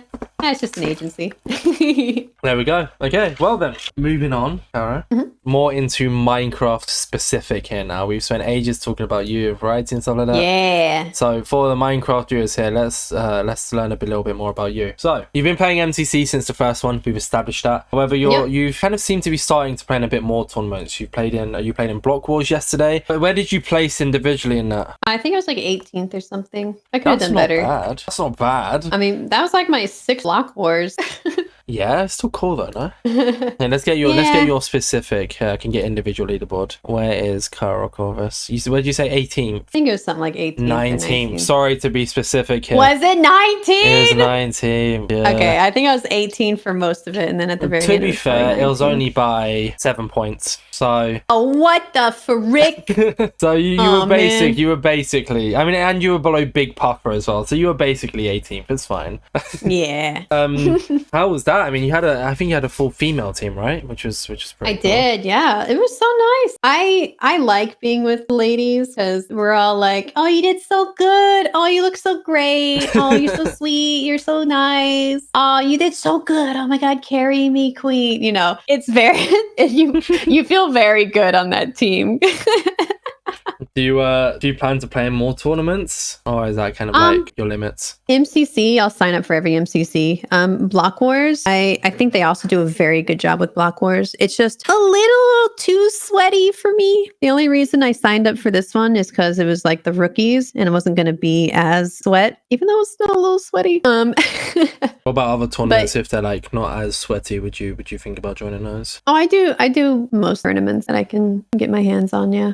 If you're a tournament host and you're looking for someone new, I'd like to say you're probably interested, right? Not to speak for you here. I don't want to be advertising. Oh yeah, absolutely, absolutely. There we go. See, and then I mean, you say about Block Wars being sweaty. Like I said, you do pretty well in it. And MCC even then has become a bit more sweaty, but I guess it's different, right? It's like MCC, like you said, is a bit different because it's more like friends, anyways, than it is. Exactly. Yeah. Exactly. I feel like there's a difference between, because the thing is, right? I feel like MCC, it can be a bit sweaty in regards to VOD reviewing and stuff like that. I think Block Wars is just higher comp more than anything. Like these are just naturally good players. So. Exactly. They're Minecraft players first, and like they are just very good at Minecraft. Like they're popular because they're good at Minecraft. Whereas with MCC, it's more like they are popular streamers and they also play Minecraft. You know what I mean? Yeah, I get that. But they also VOD review, so yeah, it's a little bit different. Yeah. You've also played in SMPs. You played on SMP Live. You was in SMP Earth. You were a guest on Rats SMP as well, weren't you? I was a crow. Ironic, right? Right. How was that whole experience? Because that was very fun. I think I heard about that actually. Do you remember it? Do you remember what it was all like? Oh yeah. I was just very impressed with like the world they had set up and like the different ways things occurred in the world. Like I was just very impressed with just the organization of it. So what happened to your character then? Obviously, as a guest, something would have happened. So. I was on there with Ilza. We were both pros. His story was he was trying to get back to his friends, and my story was I did not have any family, so I was just like flying around aimlessly. And we both got struck by lightning, and we fell inside the chimney. And the rats saved us, but we couldn't fly because our wings were messed up. So we had to forget what it was, but we had to find some magic thing, and only one of us got our wings fixed. It was Filza. He flew off Aw. and found his friends, and I got to stay because I found a new family. Aw, that's so Yeah, awesome. It was very cute what they set up. Yeah, it was super cute. And but you was only a guest, so what happened then? You kind of just, it was just known that you were there, but you never actually showed up again. Yeah, I had like a little NPC crow. That was That's cool. me.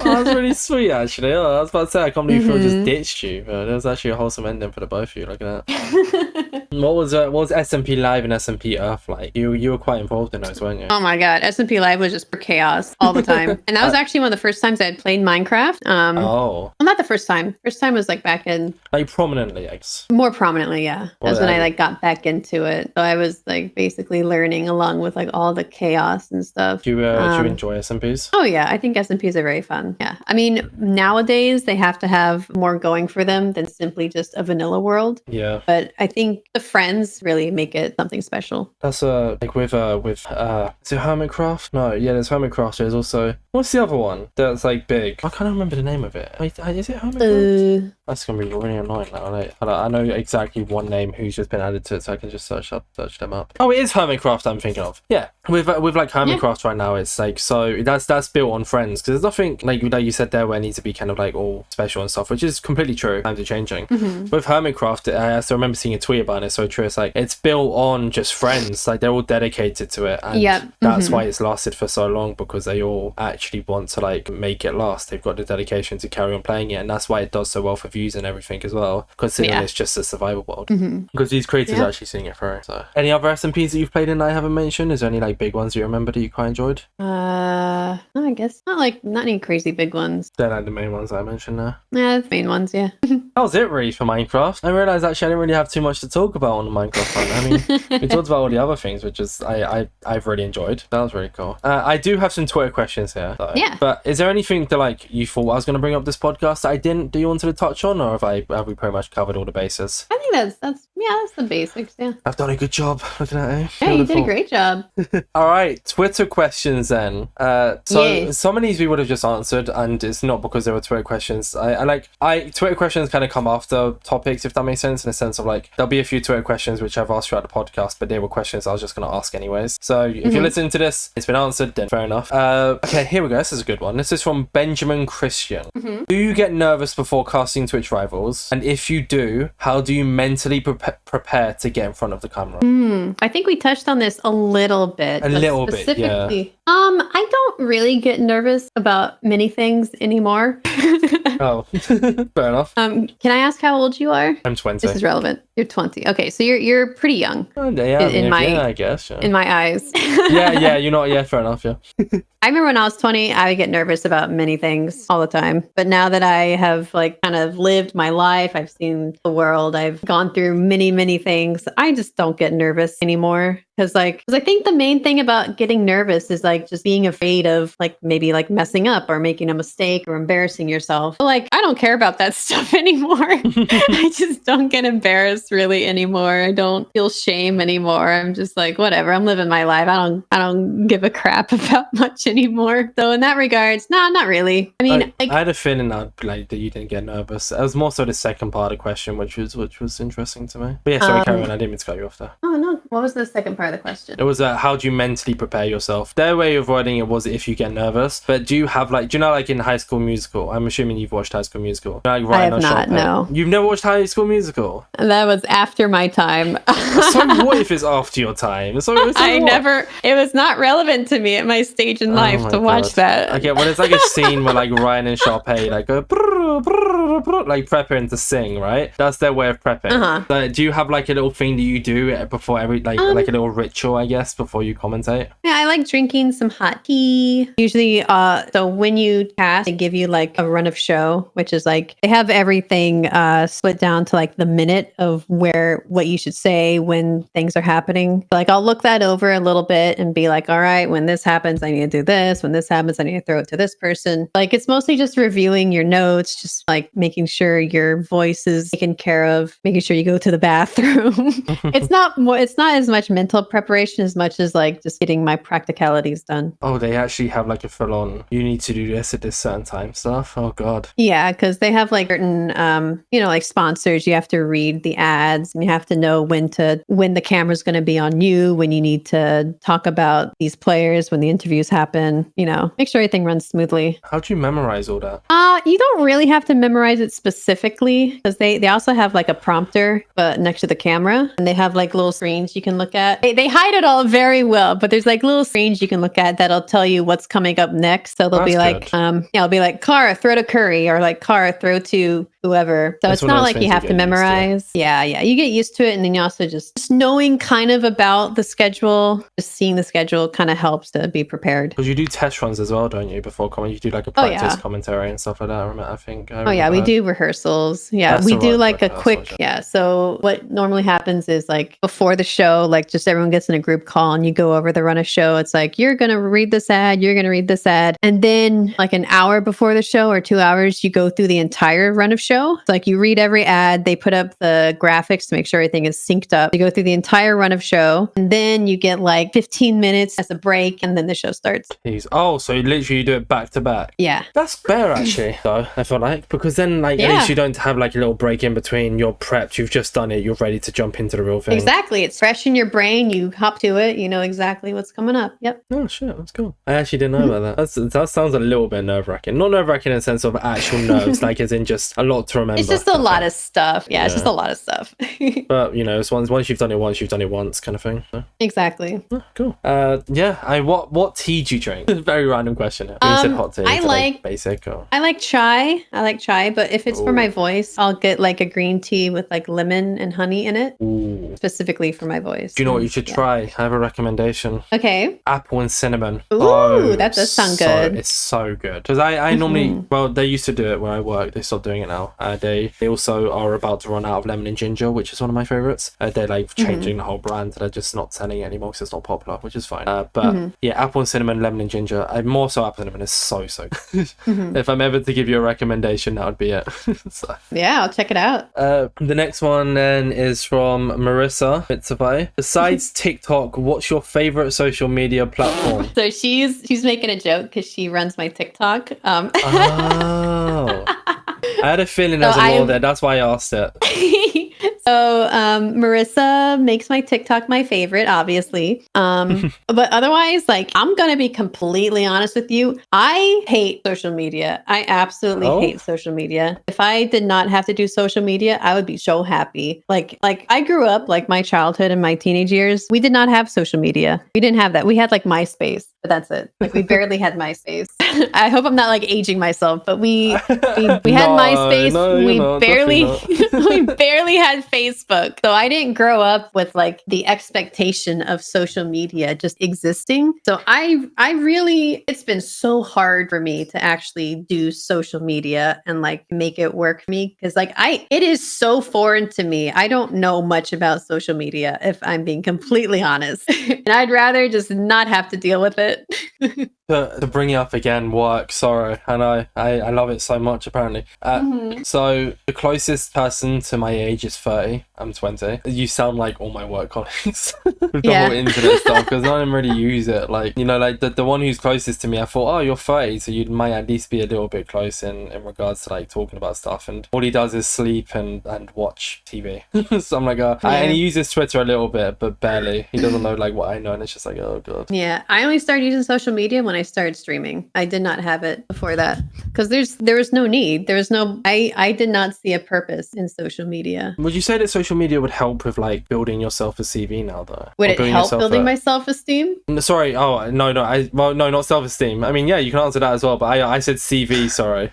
Oh, CV. You can answer the self-esteem one if you want. For the self-esteem, absolutely no. For the CV, what do you mean in regards to that? Like nowadays, would you say it's easier to kind of get gigs and build yourself through social media, or would you say like it's about the same? I would say so, only because more corporate entities value the numbers on social media, and that's the only reason why it'd be easier, just because corporate values it. Okay, that's fair. And then the final one comes from Aaron is P cool. what are your thoughts on bearded dragons? Oh, I love bearded dragons. They're so cute. Are you familiar with bearded dragons? A little bit. One of my friends has one. They're so cute. They're just so chill. I remember hearing a story. Where was it from? It's like somebody was like at somebody's. Oh, this was within family. My partner's cousin. This is where the story's from. So her boyfriend has a bearded dragon. She's like telling us a story about how like it like runs. It kept like running off the bed as like a joke with like the boyfriend. Like its way of playing was like attempting to jump off the bed, and every time like the boyfriend catch it or something. Oh yeah, they're so silly. They actually really. Oh yeah, they're very playful. They love humans. So this person asked this because I have 6 snakes. So I'm a very reptile person. I was about to ask about the snakes after. Yeah. Yeah.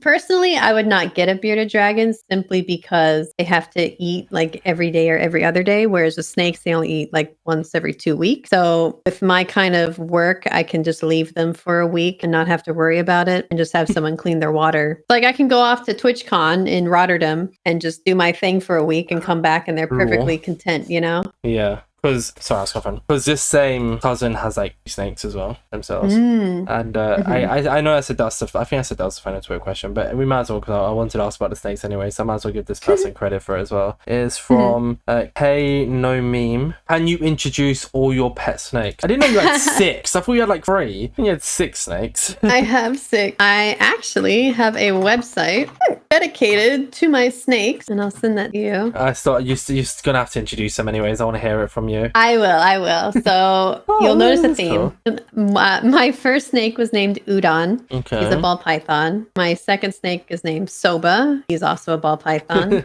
And then I got Miso. He's a reticulated python, which is the longest snake in the world, but he is a super dwarf. So he's going to get like a quarter to like a fifth of the size. So he's going to stay small. But I like the reticulateds because they're very, very curious. They're kind of like the bearded dragons in that regard. Like they're very curious. They want to hang out with you instead of like most snakes, they kind of want to hide. The reticulateds are like second smartest snake in the world. So they're very curious. They love problem solving. I really wanted to experience that. And then I got Penne and Riga, which is short for rigatoni. I got them as like breeder snakes. So they're females. And actually Penne is currently pregnant. She's going to have baby snakes soon. Yeah. I'm also starting to breed ball pythons as like a business. So anyone's looking for some babies, hit me up. But a snake so baby cute. Is ball pythons. To be precise. Ball python babies. I see a theme here. Yep. And then Meze, which is short for mezzalune, which is another type of pasta. He is a Brazilian rainbow boa. Meze is very beautiful. Very beautiful snake. Oh, yes. He's super cute. They're all great. Don't get me wrong, of course, but just the colors. I like the color blend. It looks like lava. Very cool. He's very, very red orange. Do you, oh God, this might be controversial to ask. You don't have to pick one. Do you have a favorite? Or are they all like your children? You love them all equally? Oh gosh. They all have like different personalities. So it's very hard to it's very hard to pick a favorite. Like Udon is I'm not going to, but Udon is just so chill. He'll just sit on my lap for hours while I'm streaming, or like he'll just watch TV with me. And then Soba is just gorgeous and he's very curious. And then Miso is like a handful, but he's so curious. And Meze is beautiful and he's the most like I can just pet his head and he doesn't care. The girls are a little more defensive because I didn't have them when they were like babies. The others I had when they were babies, so I was able to train them. Yeah, so they kind of know me better, and they're more tame and they're more handleable. Whereas the girls I got when they were already adults, and they were not treated very well when they were babies, so they're more scared of stuff, more defensive. But I still like them because they're very pretty.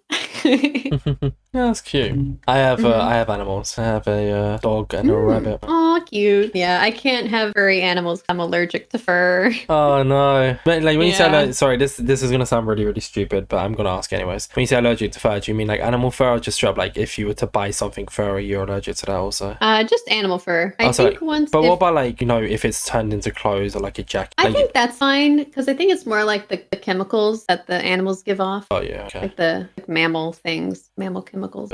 I guess I get away with it not being a stupid question. Look at that. Oh yeah, not at all. No, Shadow's great. Shadow's the dog. I got him. Aw. I got him. He was actually a COVID dog. We got him in. We I guess purchased. I hate this weird word, but it's a dog. But yeah, we purchased him from my mum's friend, and he was like born. But then we couldn't get him until 3 months because they have to stay with their parents for 3 months. So we got him. So he was born in January, and then we got him in March or like end of March or whatever, or April or something. And then COVID hit, 2020. So at the time I was too young to have a job, or even if I wanted a job, I probably wouldn't have got one during COVID because everyone was looking for it. So my mum, my dad, and my brother were all essential workers, and so I got quite attached. Well, I didn't really get too attached to the dog, but I was always at home with him, just us two, which was quite funny. And then we've had like my rabbit maybe for about 7 odd years, I think. We don't know his age. We don't know anything about him because when we bought him from the vet, they had no clue. I think he was a rescue rabbit, maybe. But he's like, that's so cute. He lives in like the corner of the front room. He has like this massive cage. He has wooden flooring. He has a 2-story house. Oh my gosh. He lives the life, and he's a very, very stubborn rabbit. He's always like throwing his pooch everywhere. He's stomping his cage. Like if he runs out of hay, he doesn't even give you like sometimes. It depends on his mood, but sometimes he'll give you a few minutes. Sometimes he doesn't care. He'll just start stomping until you top it up, and it'll be like 2 a.m. in the morning, and you're like, I topped it up before I went to bed. It's your fault that the hay's not topped up. It's your fault for not rationing. Why you stomp? Like sometimes I wake up at 2 a.m. in the morning and stomping. He's great, but he is also going like blind and deaf as well. So he is getting. We know he's very old. So but he's great. He's a great rabbit. I don't really pay too much attention to him. I do, but like I just mean more so like I don't really see him much. Like I'll help clean his cage and stuff like that. But even then, it's more my parents that kind of do that. But with the dog, I'll do like a lot with the dogs. But yeah, fun little fact about me and animals as well, I guess. So, yeah. With that being said, adorable. I love that. With that being said, then, Cara, I think that brings the end of the InsideMC podcast. Sadly. Oh man. I know it's been a great. We've been recording for 2 hours. What the heck? Oh my god. It's been a great talk. I've enjoyed this. I hope you have. Oh also. yeah, it's been really fun. Yeah. Before I do the outro here, then I always like to give this opportunity for you to promote yourself. Anything you'd like to promote, where people can find you on Twitter, YouTube, anything else. You're completely your choice here. Where can they find you if they want to check out? If they don't know who you are already and they want to check out more of your content. KaraCorvus everywhere. KaraCorvus. Literally look up KaraCorvus on any social media. It's probably me. I was very good at observing almost all the names everywhere. Let's see. I'm making a VTuber soon. I guess that's cool. I was about to say that. Yeah, you opened up. You had posted a screenshot to not get the bots. You're looking for an artist. Did you find one? Yeah. By any chance? I did find a few. Yes. Yeah. I'm very happy with the artist I found. There we go. So that should be happening in a couple months. It's a very long, arduous process of making a VTuber model. Of course, yeah. But it will be happening. I'm very excited, and I hope you guys will be too. Can I ask what's that for? Is it just if you ever don't feel like doing face cam? Exactly. Yeah. I think I'm always gonna have like face cam, but like there's gonna be times like I have like chronic migraines all the time. So if I want to keep the lights off and I don't want to bother with my appearance, I'll probably put the VTuber on and stuff like that. Yeah. That's fair. Just a fun thing. That's why I like the PNG tuber. I have a PNG. I have a PNG tuber. I'd love to do face cam. I just don't really have the backdrop for it. I wanna wait till I have like a really nice backdrop. I don't want to use a green screen. And just my room is quite small. Where my desk is placed with my bed and stuff, it's just like my camera wouldn't look. It'd look weird. That's why I'm trying to get to. I just look like a weird face cam. But my day will come. Fair. There we go. KaraCorvus. The name isn't going to be in the title. The YouTube and the Twitch will be linked below, anyways. If you listen on YouTube, if you listen on Spotify, it will be on YouTube. So, but yeah, you can just search up the name that's in the title anywhere, and you'll be able to find the lovely Cara. Yeah. Cool. This has been really, really fun. Thank you for having me. Thank you so much for coming on. It's been great. Been an amazing talk, and I think you've taken time out of your day to spend with me, of all people. Look at that. Well, this has been InsideMC. Thank you all for watching. Stay safe. Don't eat too much bread. Peace.